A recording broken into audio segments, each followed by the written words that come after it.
Hello. I'm going to keep this on. I'm covered in baby juice. The joys of fatherhood. Last week, I presented you with a challenge. Now, the challenge was to interpret a chord formula and work out what the song is. Now, if you've missed that video, then you can find the link in the description. Go watch that one first and then come back here so you get a good introduction to what we're actually doing here. And this is the follow-up video for that, giving you the answer. If you just want the answer and nothing else, then skip to that point in the video in the timestamp, just the little scrolly thing under my nose, and you'll find the answer there. But I don't want this video to be just the answer. There are steps you need to take to understand these music theory principles, not just chord formulas, but everything.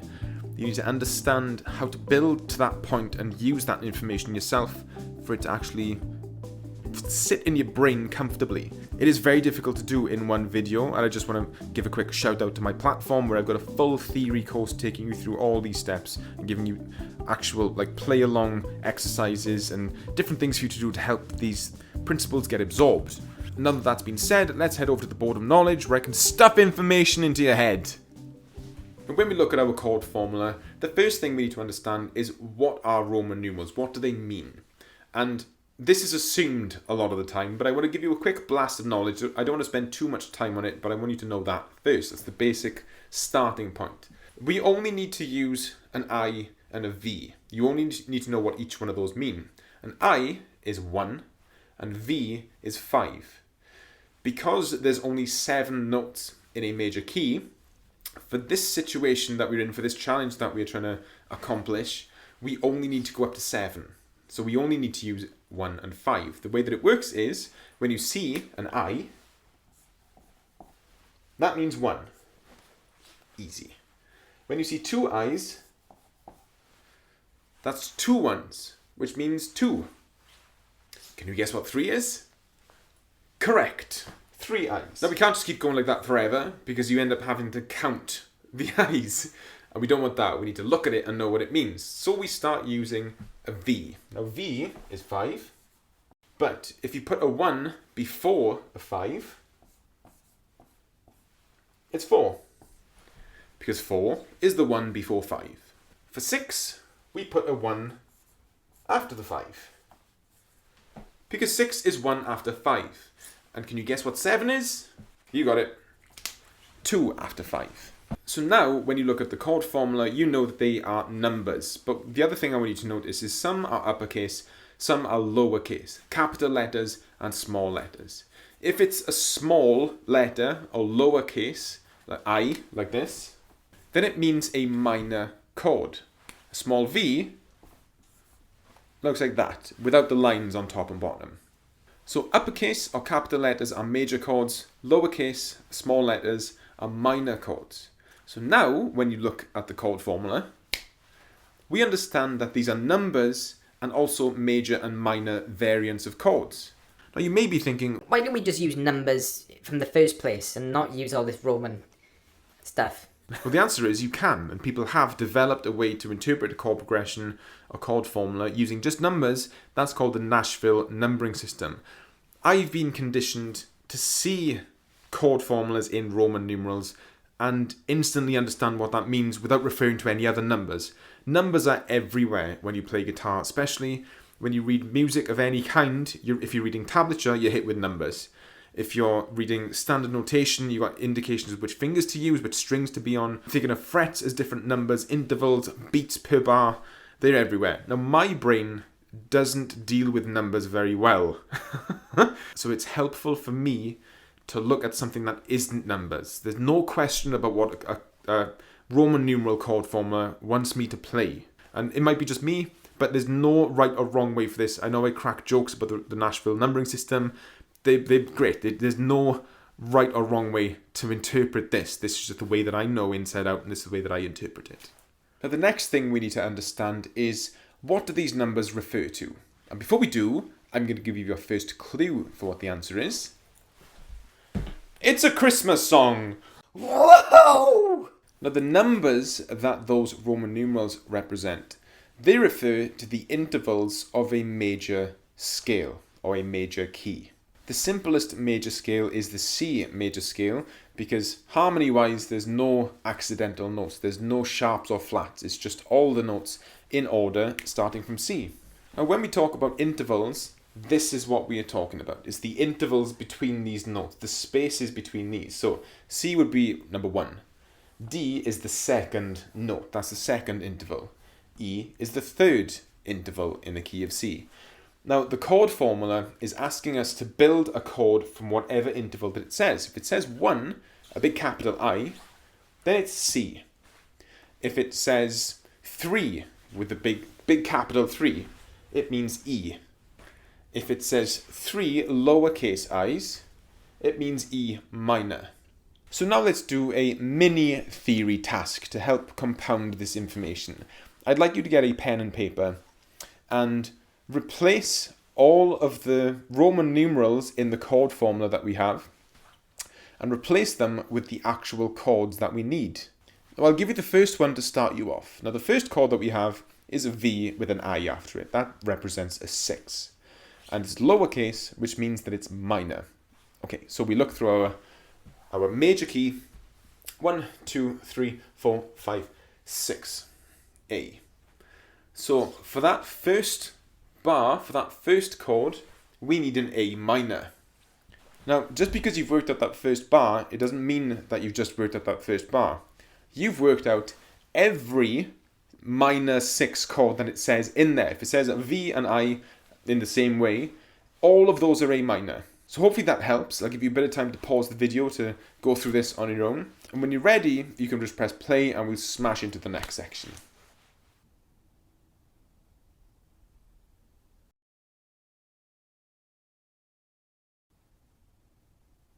Did I get you then?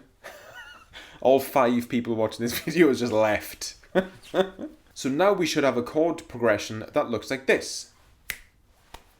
Now compare it with what you had. Try and look at if there's any areas that you went wrong. Look at why you got it wrong. If you messed up certain chords, was it my writing? Was it not like getting mixed up with the majors and minors or anything? Just spend a bit of time doing that before we go on to the next part. I just want to say at this point that the next stage is going to be changing the key of this into the actual original key of the song. Now the key of the song, this is your next clue by the way, is in F major. But you don't have to change the key to know what this song is. Some of you, now that you've got the chords, you may know what it is. Now, it's all a lot to do with tempo and style, the way that you play it. That's going to be your next clue. But the chord formula works because they all react the same way no matter what key that it's in. If you do this in G or D or E or A or whatever, it doesn't matter what it is.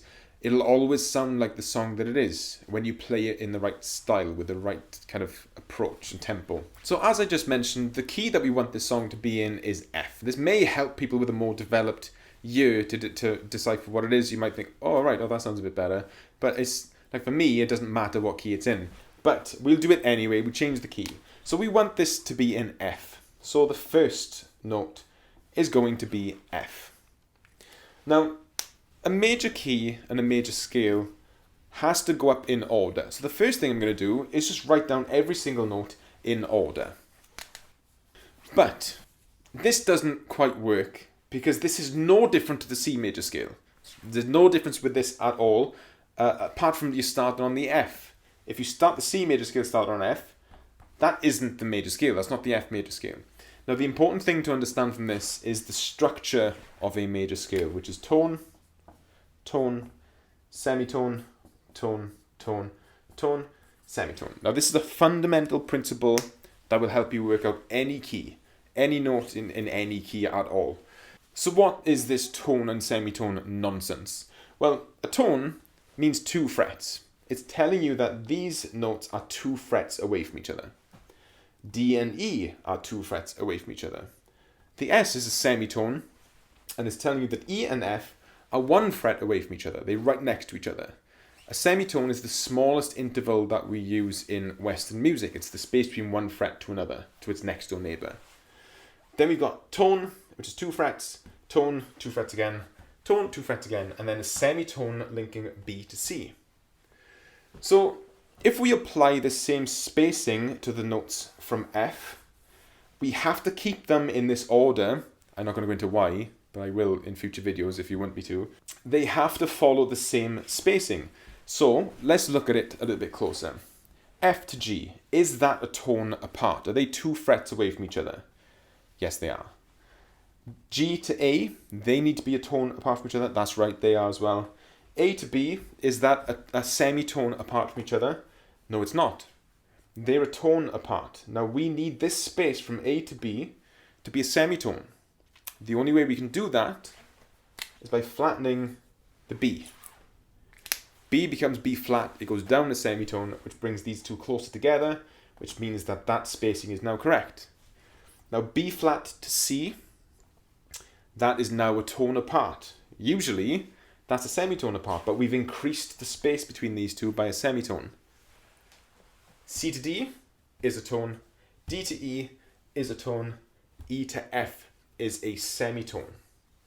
So, if that didn't make any sense at all, hopefully you know what a tone is, you know what a semitone is. Practice this with different keys. Practice it with G. Practice it in the key of D or E or A or B, and just plot out all the notes in a natural order, the same way that you would for the C major scale.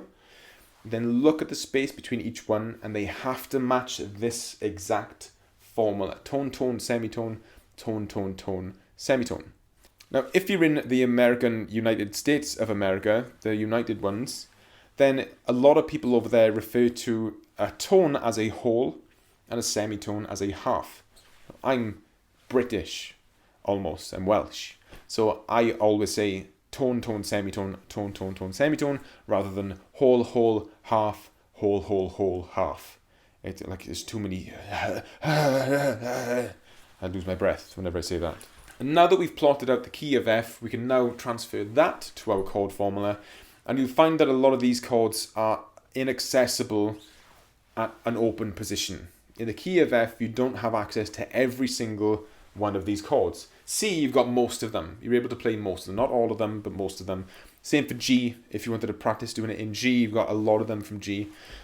F, not so much. So if you want to play it in the original key, you will need to know a bit more about bar chords or be able to play and work out your own bar chords.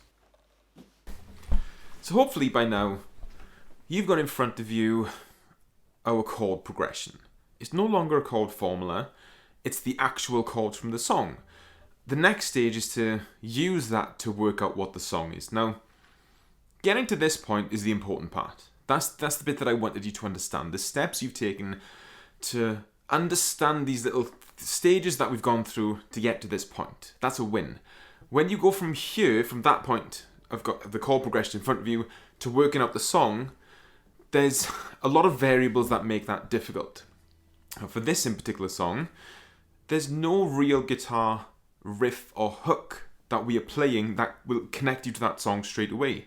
And the other thing is, people naturally play in different ways, different styles, different strum patterns, different tempos. So if you're not playing it exactly as the song, you won't recognize it as that song. It's a very difficult skill to gain, to play a chord progression.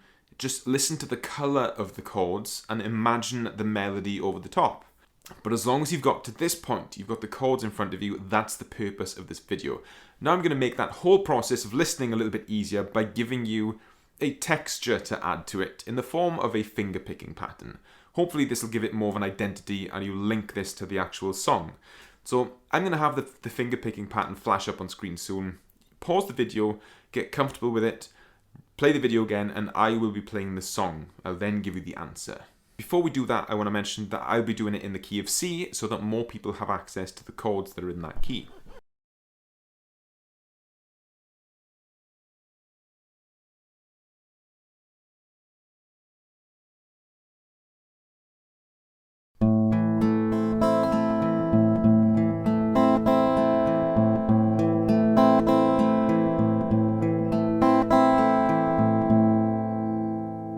It's walking in the air. Some people still wouldn't have got it from that.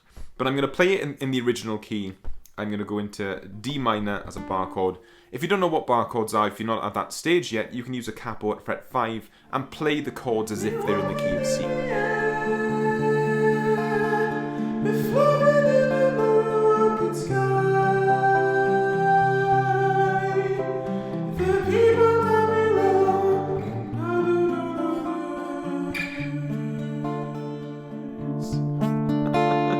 love this song, and I find it really strange how in the middle of it somewhere, it just screams at me Red Dwarf. Do you remember Red Dwarf from like the 80s, in the UK Red Dwarf? But that's probably why I like it. Hopefully you've enjoyed this challenge and you've got something from it. Now it doesn't matter at all if you didn't guess what the song was in the end.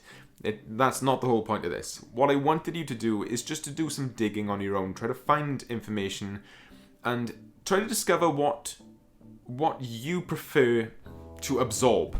Do you prefer to watch a video? Do you prefer to read a book? Are you happy Googling and finding an article somewhere? Do you prefer to listen to these concepts in use, to hear the major scale, to play the major scale, to physically find a note and look at the spacing between your fingers, between these semitones and tones? Like, all of this is just to get you to use this information in a lot of different ways so that it gets stored in a lot of different places. That's the reason why I've designed my platform the way that I have, is to make you write things down and think about things from a different angle, have a chat with a practice buddy so that you're compounding all this information, getting someone else's point of view. And that's the reason why my platform is there. We can't get that on YouTube, but if you want to take this further in a more personal way, at the moment, there's a big Christmas discount because it's Christmas and it's our first year anniversary of the platform. I wanted to give you like a big discount on membership for a year, and you get access to everything, including a one-to-one coaching session with me to assess where you are and how to get you to your goals. And if you want to stay here and learn on YouTube, that's completely fine as well. I look forward to seeing you in the next video, and don't forget to subscribe!